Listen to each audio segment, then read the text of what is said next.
E aí, gente, tudo bom? O meu nome é Aldrin Carvalho, esse aqui é o canal do Aldrin, que é o meu canal, e hoje a gente vai continuar com a nossa resenha desse livrinho aqui, do Giovanni Reale e do Dario Amissiri. Nós estamos agora indo para o pensador Anaximandro de Mileto, aparentemente o segundo filósofo, vamos dizer assim, discípulo de Tales de Mileto, que foi o primeiro filósofo, e também vai tratar do tema da arqué, só que de uma maneira um pouco diferente. Bem, para começar, a gente pode dizer que Tales, Anaximandro, que muito provavelmente foi discípulo de Tales, nasceu ali por volta do fim do século VII e morreu no início da segunda metade do século VI a.C. Ele elaborou um tratado sobre a natureza, do qual chegou apenas um fragmento até nós. Esse escrito do Anaximandro de Mileto pode ser dito como o primeiro tratado de filosofia do Ocidente. A gente pode ver que, isso é uma coisa que eu não mencionei no último vídeo, mas eu acho que cabe mencionar agora, Tales de Mileto escrevia por poemas, através de poemas. Por mais que um assunto não fosse um assunto talvez tão poético assim, a gente pode identificar claramente que tratava-se de um poema. De alguma forma era necessário fazer essa transição de método de escrita, porque, claro, são assuntos muito mais complexos, num certo sentido, né? Exige um rigor muito grande e talvez o poema tenha um rigor diferente que talvez atrapalhasse esse rigor necessário para o escrever filosófico, né? Porque você está preocupado com métrica. Eu não sei se a noção de rima na Grécia já existia naquela época, alguém pode até mencionar se for o caso, mas eu acredito que não. Mas a própria noção da métrica já limita um pouco o que você pode fazer no poema ou não. Enfim, como são temas de natureza muito diversa, né? Tanto o que um poema costuma tratar, como o que a filosofia costuma tratar. Talvez possa tratar das mesmas coisas, mas o método de tratamento é bem diferente. Foi necessário que se abandonasse um pouco essa ideia do poema como uma forma de fazer filosofia, né? O Tales, ele é dito o primeiro filósofo, mas não houve um rompimento brusco com a tradição mitológica, né? Os mitos estavam expressos em poemas e Tales escreveu um poema para falar de filosofia. Com o tempo isso não se mostrou tão eficiente, mas Tales ainda tem esse pezinho na tradição anterior. E Anaximandro aparentemente também foi político, até mais atuante do que Tales. Inclusive diz aqui que parece que Anaximandro chegou a comandar a própria colônia durante um tempo, né? A colônia ali de Mileto. Bem, o que Anaximandro vai dizer então na sua teoria? Primeiramente ele vai fazer uma crítica ao Tales. Para ele, a água em si já é alguma manifestação do princípio, a água já é algo definido. E o que é então o princípio? O princípio é aquilo que ele chama de indefinido, que é o apeiron. É a palavra grega para isso, apeiron, que é exatamente aquilo que é privado de limites, tanto espacialmente quanto internamente. Ou seja, ele é espacialmente ilimitado e também interiormente ilimitado, né? Qualitativamente indeterminado. Então, ele não é alguma coisa propriamente dita, né? É uma ideia um pouco nebulosa, mas faz bastante sentido, né? O Reale vai colocar aqui que o apeiron ele é o princípio exatamente por como ele é o ilimitado, ele não tem limite, ele não tem nada que o delimite, que diga que ele é alguma coisa. Exatamente por isso que ele pode delimitar-se em uma coisa X ou uma coisa Y, que ele pode vir a ter limites de várias formas, né? Então, o apeiron pode delimitar-se como caneta, como copo, como mesa, e de diversas formas. Um raciocínio que sempre me ajudou bem a entender isso, que pode ser até um pouco lógico demais para a época, mas eu acho que faz bastante sentido. Enfim, talvez isso tenha passado na cabeça do Anaximandro, nós não sabemos, mas enfim, como eu visualizo isso geralmente. Bem, Põe-se no lugar de Anaximandro. Você está procurando a causa das coisas definidas, das coisas que existem em volta de você e que você identifica, que você sabe o que são, que possuem delimitação.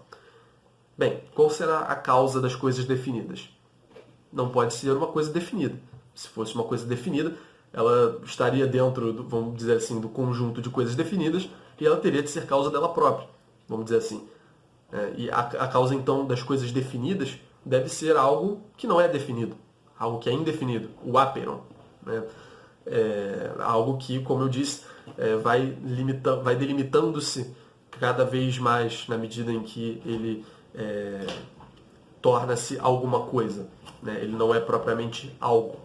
Bem, uma outra crítica que ele vai fazer à concepção do Tales é a seguinte. Ele diz que o Tales ele não se preocupa com como e com o porquê das coisas derivarem do arqué. Ele só diz que as coisas derivam da água, do princípio, e pronto.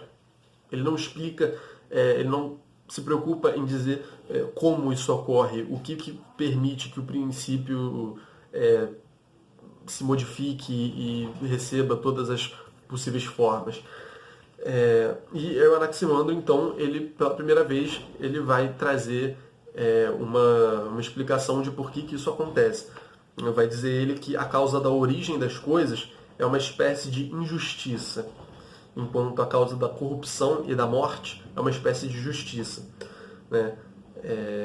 Aí a gente até vê que existe um elemento uma certa infiltração órfica, que a gente já falou disso em alguns vídeos anteriores, sobre o orfismo, né? Então existe uma certa culpa que precisa ser expiada. Existe algo de errado na nossa concepção, na nossa existência, e que isso de alguma forma precisa ser perdoado, digamos assim. Então percebam que é exatamente isso que ele faz quando ele associa a causa da origem das coisas à injustiça, a uma coisa ruim. E que é exatamente na corrupção, na morte, que a gente expia essa nossa culpa, essa nossa injustiça. Bem, isso nos leva a mais uma concepção anaximândrica, vamos dizer assim, que é a de que o mundo é constituído por vários opostos, vários contrários, e que os dois contrários primordiais são o calor e o frio. E aí, remetendo a essa coisa, a questão da injustiça da origem, a origem das coisas, ou essa injustiça, acontece exatamente quando existe a predominância de um polo sobre o outro, dando a entender de que deveria haver um constante equilíbrio. Mas, enfim, isso não acontece, tanto que há as coisas, nós vemos tantas coisas definidas por aí, e isso acontece exatamente porque um polo acaba predominando sobre o outro. O que nos leva, então, para a concepção cosmológica do Anaximandro. Ele diz claramente que os deuses, o Deus é o princípio. Existe essa concepção que também existe no Tales. O divino e o princípio são idênticos. Mas os deuses, como nós estamos acostumados a conceber, eles tornam-se os mundos, os universos, e que são infinitamente numerosos. Ele vai dizer aqui que o nosso mundo é um dos tantos infinitos mundos que existem, que coexistem com o nosso, e também é um dos infinitos mundos que virão depois do nosso e que já passaram, que já houveram antes que já houve antes do nosso. E como ele explica a gênese do cosmos? Como ele explica o começo, de fato, de tudo? Eu vou pedir licença para ler e eu vou deixar algumas imagens na tela também que eu encontrei na internet que, de alguma forma, ajudam a visualizar essa concepção aqui. Eis como se explica, então, a gênese do cosmos. De um movimento, que é eterno, geram-se os primeiros dois contrários, o frio e o calor, dos quais nós acabamos de falar. Originalmente de natureza líquida, o frio teria sido, em parte, transformado pelo fogo-calor. Aqui já a ideia de predominância. A esfera do fogo ter-se-ia dividida em três, originando a esfera do Sol, a da Lua e a esfera dos astros, dos outros astros. O elemento líquido ter-se-ia recolhido nas cavidades da Terra, constituindo os mares. A Terra aqui também é imaginada de uma forma cilíndrica. Ela permanece suspensa sem ser sustentada por nada, mas continua firme por causa da igual distância entre todas as partes. Então a Terra é cilíndrica, ela se encontra no meio, e no meio do cosmo, e em volta né, ele dista igualmente de todas as partes, onde existem as esferas do Sol, da Lua e dos astros.